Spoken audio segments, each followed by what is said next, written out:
Hello, good day, and welcome to our presentation. This is titled Women Groups and Combating Farmer Herder Conflicts in Nigeria, written by Michael Ogu, Uzibi Irmiya, and Franca Nwakanma.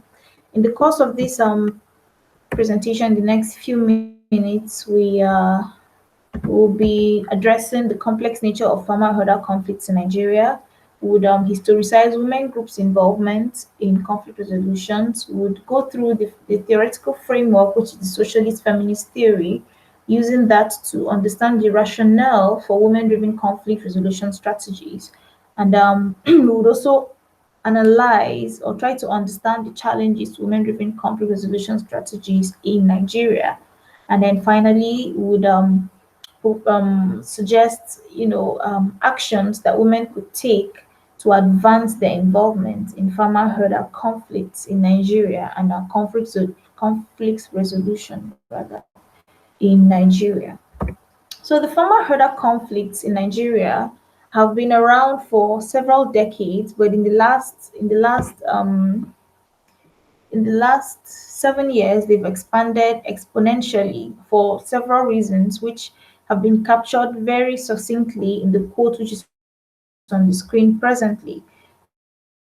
We have pressures on land because of expansion of commercial and competitive overuse of common resources such as forests, pastoral rangelands, and water resources. And all of these have been exacerbated by climate change. So when we have all of these problems and then there's climate change on top, we can begin to understand the nature of these conflicts. But these conflicts go beyond they've gone beyond the nature of conflicts as can be obtained in other parts of Western Africa or Sub-Saharan Africa, where there are also farmer-herder conflicts. Most significantly, in the Nigerian context, we have ethnic and religious undertones that have driven these conflicts. So we have the farmers being predominantly Christians and minorities, and we have the herders, yeah, being predominantly Muslim, the Muslim majority. So these religious undertones, alongside political dishonesty, unfavorable economic policies, and the exploding human population of Africa and consequently Nigeria, land degradation, and the competition for scarce resources have all come together to bring about this cacophony of conflicts that have affected everywhere in Nigeria, but most significantly in northern Nigeria. And the statistics show that of the 14 most affected states, 10 are from northern Nigeria. And so the analysis would mostly reflect the northern Nigerian reality, as they are most predominantly involved in the farmer herder conflicts. So women in Nigeria have been very much involved in the agricultural sector, which subsumes both the farmers and the herders. As of 2018, there were 195 million individuals in Nigeria, with 70 being agriculturalists, and of these 70, 60% who have been women who are involved in various ways, ranging from subsistence farming and subsistence farming to being part of herding communities. So what role then have women played in the farmer herder conflict? So it's very important to demystify the idea that women are simply victims of this conflict, because women have served in different capacities in the conflict. We have women as combatants. There are times when women have been part of the attackers of that have incited these conflicts. We also have women as defenders, women as defenders of their communities.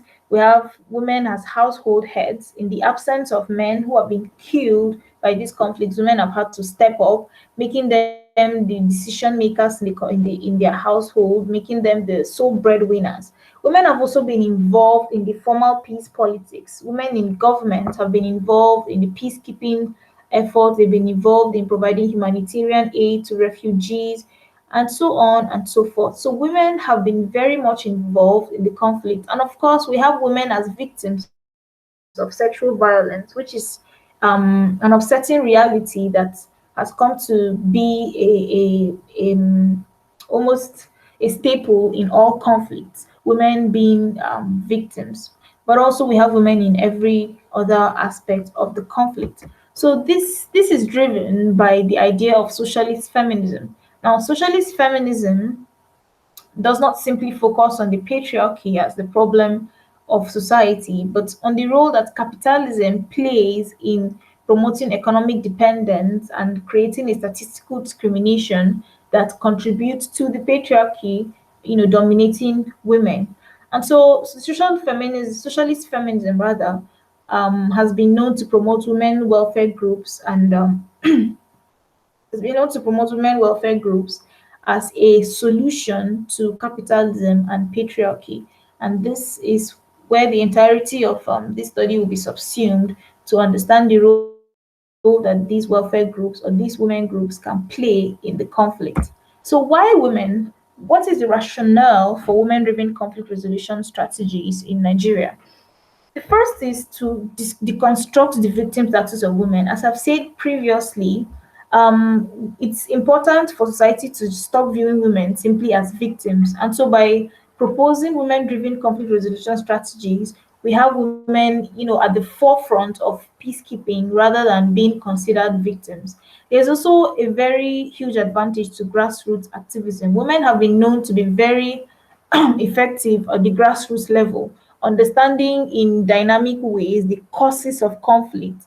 And so they can serve as preventive measures, they can serve as they can take preemptive decisions to prevent further conflict, for the furthering of the conflict. And so scholars have also noted that oftentimes conflict resolution strategies are simply outlined, and then women are expected to fall in line and simply implement this. But by involving women in the conflict resolution strategies, we have more holistic and robust strategies that take into account the unique, context that women, or the unique views of women.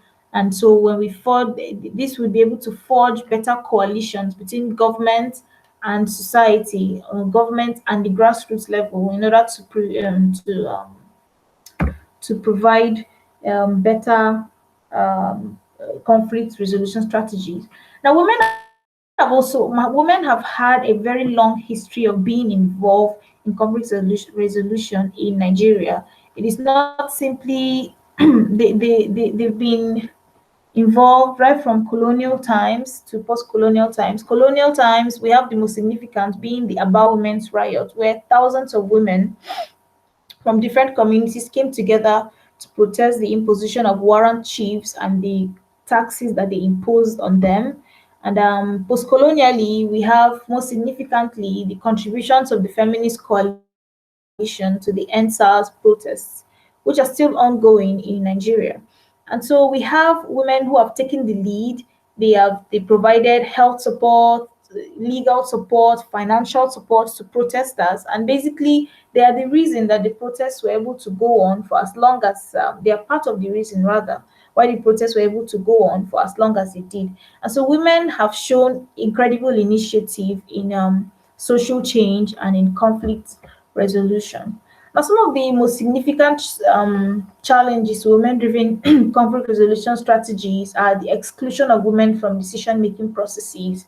As the socialist feminist theory would aver,